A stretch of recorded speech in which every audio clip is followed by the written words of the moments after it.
nome é Rodrigo Lima, eu tenho uma banda chamada Dead Fish há 21 anos, contados desde março de 1991, e a gente veio aqui hoje, dia 14 de junho de 2012, lançar o nosso DVD que foi gravado ao vivo no Circo Voador de 20 anos.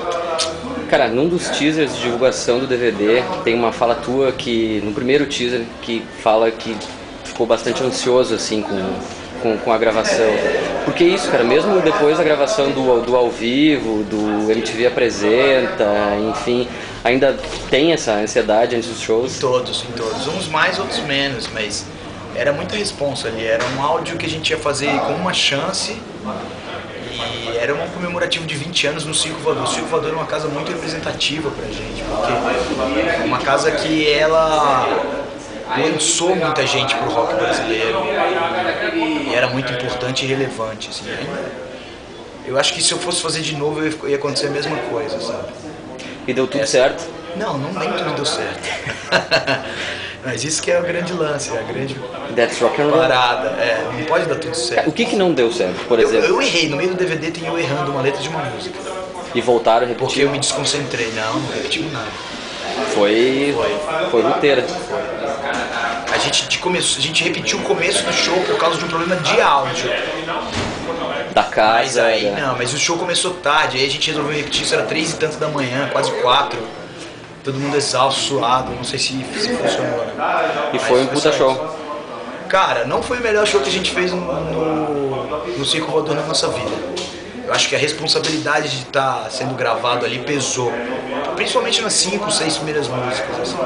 Cara, e essa escolha do Circo Voador do Rio de Janeiro, assim, teve algum motivo especial, assim, tipo, vocês têm uma relação boa com o público do Rio de Janeiro? Eu acredito que sim, mas eu digo, tipo, porque, enfim, às vezes as bandas acabam se relacionando com algum lugar de alguma maneira um pouco mais carinhosa, assim. Tem essa relação do Dead Fish com o Rio de Janeiro? Temos uma relação forte desde o fim dos anos 90.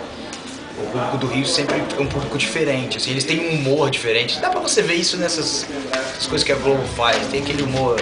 Aí, e a gente se provoca eles, porque a gente é capixaba, entendeu? Sim. A gente é como se fosse o primo pobre dele, assim, sacou? E a gente tem uma provocação mútua. E isso é legal, isso faz parte das apresentações lá. Mas o motivo não foi só esse. O motivo é que era o Circo Voador, numa data especial, e o nosso empresário, ele é do Rio hoje. O nosso empresário atual é do Rio. E ele tinha essa data. A gente queria fazer no Espírito Santo. Nada mais justo do que fazer no Espírito Santo. 20 anos onde a gente nasceu. Só que, para mobilizar 2.000 e tantas pessoas, uma equipe de filmagem que ia ter que levar uma cacetada de equipamento para Vitória, num lugar que provavelmente a gente não conseguiria botar 2.000 pessoas, porque não existe uma casa para 2.000 pessoas no Espírito Santo. Aí ficou Rio de Janeiro. Os capixabas ficaram bravíssimos, assim. Muitos deles... E vocês pensam em fazer alguma coisa pra atenuar essa raivinha da rapaziada lá? A gente é capixaba, a gente consegue matar nos peitos. Cara, e esse trabalho, ele foi bancado por vocês, assim, ou ele teve algum tipo de aporte, algum tipo de apoio? O assim, empresário botou uma grana, o empresário botou um dinheiro. Não, é tudo nosso, tudo a gente fez. Aí a gente mandou prensar e distribuir pela DEC, que é a nossa antiga gravadora. Sim. Antiga, atual, ex, não sei, é uma confusão. É aquela relação de amor e ódio. É. E Porto Alegre é o primeiro show a ter o material físico aqui, esse registro? Sim, definitivamente é o primeiro. Tal qual foi o do Raimundos, que por sinal é o mesmo empresário que é o deles, né? Sim, é o mesmo empresário. Cara, Só que ele tem que agir bem diferente, né, todo o tempo.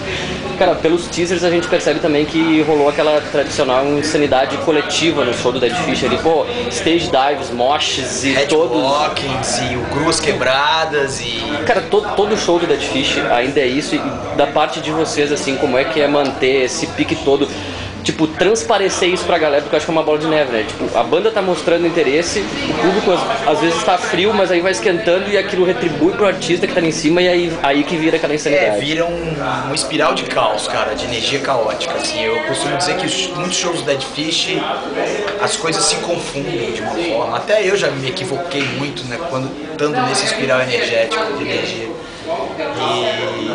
E eu acho que um dos motivos do registro ter sido um pouco menos do que é o registro no Circo Voador foi a insanidade do público, assim, que às vezes eu acho que eles estavam muito ansiosos, tanto quanto a gente, pra que a coisa acontecesse. Tu acha que eles foram um pouco comedidos? Não, eles foram além.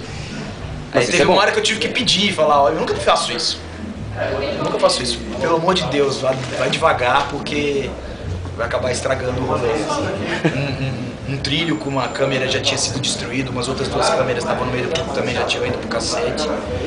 E eu no meio pedi, assim. E eu como tendo me tornado mais velho, eu acabei me tornando meio um tiozão, e algumas coisas que pareciam naturais pra mim, do público, do tipo um stage dive de um lugar muito alto. Tu já fica apreensivo de ver. O que rola? Eu tô mais velho, você se liga que, meu, se abrirem ali, o cara quebra os dentes, assim, ou abre a cabeça. Não que isso não tenha acontecido nos shows da Dead Fish, já aconteceu muitas vezes, o que não é legal. E aí o que acontece? A minha concentração diminui, eu fico preocupado, e até que rola até uma certa raiva. Sim. Tipo, ô, seu estúpido do caralho. Não tá vendo que... Não tá vendo que você vai se ferrar, moleque? Tipo, um tio, né? Se eu tivesse 10 anos mesmo, eu ia falar, legal. Que idade tá, Rodrigo? Eu tenho 39. Ah, tá bom aí. Mas com a cutis de... Cara, e quando tu vai fazer um show do Dead Fish, tu pensa, isso é consciente assim, não, eu preciso, tipo, mesmo que hoje em dia é mais comedido, mas sempre é catártico, né? Oi? Se tu pensa isso, tipo, não, eu preciso ensandecer de alguma maneira, assim, eu preciso agitar a galera, eu preciso mostrar que pelo menos a gente aqui em cima tá com esse pique, com essa pilha. Eu acho que eu não conseguiria fazer de outra forma que não fosse pilhado. Talvez se um dia eu tiver uma outra banda de algum outro estilo, se isso for acontecer, não sei, eu mude esse... Mas eu quando entro no palco, eu sou o dono daquilo ali. Tu lembra? Eu sou o dono daquilo e aquilo ali me pertence e é toda a energia que tá rolando, então não tem como não ser faca na... E tu lembra bem, tipo, principalmente de começos de show, assim, que eu acho que, como tu já disse, é o momento da pilha, porque depois vai se dominando a situação. Você gasta um pouco mais de energia e o público cansa um pouco mais e tudo mais. Eu lembro de muitos começos de show, cara. Principalmente os shows em Vitória e Vila Velha. Tem coisas assim que são assustadoras, assim, tipo, você achar que a casa vai implodir, sabe? E as paredes vão cair, às vezes até caíam. A gente tocou uma vez com o Ignite em Vila Velha, num show. Os caras derrubaram uma parede de gesso, saca? E o show continuou. Né? Não parou, não pode parar. O show não pode parar. O show must go on. Cara, e a tradicional saudação aí, Dead Fish vai tomar no cu, rolou? Óbvio. Cara, de onde é que saiu isso? Eu não suporto mais isso. Foi uma coisa que tu criou, eu acho, não? Fui eu que criei, cara. E de onde é que saiu isso, cara? Foi quando, em 2003, a gente foi gravar o CD ao vivo no Hangar. E eu tinha brigado com a banda inteira, a banda tava toda brigada. Era aquele ano que a gente fez 140 ninguém se aguentava mais. De uma van, e brigamos, saco cheio, a banda pra acabar, e sabe, o selo pra acabar, o terceiro ano pra acabar. E aí eu falei, eu vou montar esse filho da puta tudo pra casa do caralho. E aí, que melhor oportunidade que ir no palco pra não tomar um pau, né? Com certeza. E aí eu lancei, e ficou registrado e virou uma marca. É tipo o do Garage Fãs, do Agora Tá Valendo. Só que um pouco mais... Eu diria que um pouco mais... desnaturado. Agressivo e sem autocomedimento, né? Não tem nada. Uma puta crítica extrema. A si mesmo. E isso é legal. Uma puta crítica à banda e a si mesmo. Mas isso é legal porque quebra o gelo do cara te levar a sério, sabe? Apesar da gente ter uma banda que tem letras engajadas e políticas. Sim. E é legal ali o começo e tal, mas hoje eu acho que os moleques nem pensam nisso, virou meio uma coisa senso comum ali, sabe? Gente, tá bom. Cara, e logo depois disso, até vocês, foi o período que vocês entraram pra DEC, aí veio o 0 e 1 e os outros discos. Cara, nessa época ali, vocês conseguiam viver só da banda? Hoje vocês conseguem fazer isso? A duras penas, sim. Naquela época ou hoje? Naquela época, a gente sempre foi safado bastante pra achar que podia viver da banda. Mesmo se fudendo, se ferrando 3x4 o tempo inteiro. Na verdade, quando a gente começou a querer viver da banda, a gente já tinha uma certeza. Mas a gente vai se fuder muito na vida, mas é isso que a gente escolheu, então a gente vai. Convicto brutal, assim, uma convicção que vi poucas vezes na vida em pessoas numa banda. A gente quer viver disso e acabou, ponto. junto com o Muqueca, eu acho que vocês fizeram uma coisa muito bacana, que foi, num período, foi centralizar o foco do hardcore, assim, que sempre foi muito São Paulo. Óbvio que em todos os lugares sempre houveram bandas de hardcore, enfim. Mas eu acho que ali, final dos 90, começo do 2000, isso foi um pouco pro Espírito Santo, assim como foi o Mangue Beat, sabe? Dadas as devidas proporções. Vocês que são gaúchos, acho que vão entender essa minha frase agora. Vocês têm muito essa coisa local. Mas a cena do Espírito Santo, do meio pro fim dos anos 90, era a melhor cena de hardcore do Brasil. Sem dúvida. Por que isso? Porque era misturada, porque era uma cena que era pequena, mas que era muito raçuda, que era muito disposta a fazer as coisas acontecerem. A gente estava criando uma coisa do nada. Mesmo o hardcore tendo sido criado nos anos 80, fim dos 70, a gente estava criando uma coisa de vocês. Momento, um ambiente que era nosso e era só nosso. A gente estava criando aquilo ali. Muita gente não se ligava naquilo. Eu mesmo talvez fosse me ligar só lá no final, quando a coisa começou a azedar. Mas a gente tinha muita banda legal, muito zine rolando, muita gente com pensamento pra frente de mudar aquele cenário.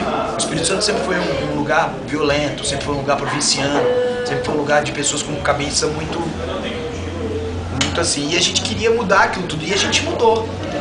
No nosso meio as coisas aconteceram, sabe? Se você for pegar um cara que viveu no Espírito Santo ali de 96, 5 até 98, 9, ele vai falar a mesma coisa que eu falei, sabe? Sim. Ele teve desilusões, a gente teve problemas, a gente teve a nossa caipirice inerente agindo o tempo inteiro, a gente teve um fator externo de não valorização das pessoas localmente, ali não valorizavam, mas a gente não dava mínimo. Pela parte de vocês mesmos, assim. Também pela nossa parte, eu acho que a gente se valorizava assim, mas o entorno não sabia o que era aquilo que estava acontecendo, era um mundo à parte, era um microcosmo mesmo. E a gente não tava nem aí, na real. A gente tava fazendo do nosso jeito e era aquilo.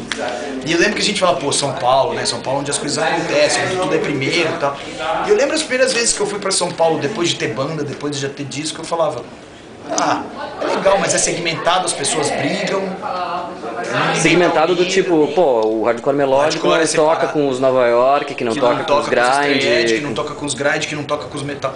Uma das características, pelo menos na minha concepção, assim, bacanas do Dead Fish são letras sempre bem espertas, assim, mesmo abordando temas mais corriqueiros, assim, seja não é aquela coisa, talvez, do hardcore mais comum, assim, até métrica e coisa, sabe? Às vezes letras mais extensas e tal, isso algo teu, assim, é sempre intencional, sempre tenta dar eu acho que talvez por eu entender menos de música que a maioria dos caras, assim, eu escrevi sempre mais textos do que músicas.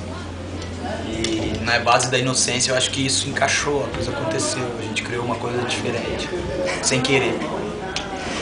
Cara, e sobre esse lance de filme, que história é essa de filme sobre o Dead Fish? É um documentário? A gente quer fazer um documentário também com coisas ao vivo, mas a gente quer colocar... Acho que o seu telefone tocou, hein?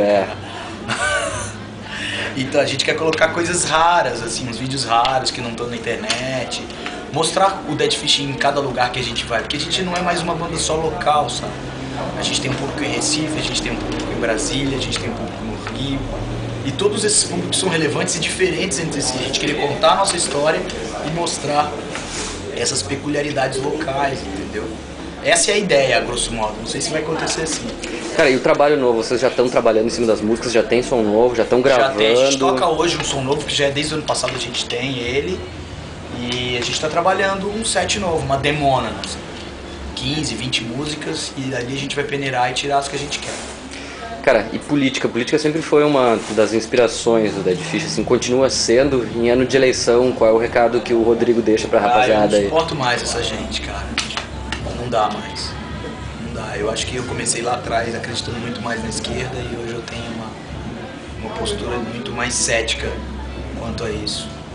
E eu acredito muito mais em mim e você tentando fazer alguma diferença, fundando um Biga, fazendo um zine, formando uma banda, do que esperando que alguém termine uma ponte ou um estádio para a Copa do Mundo. Eu não acredito mais neles nada, zero.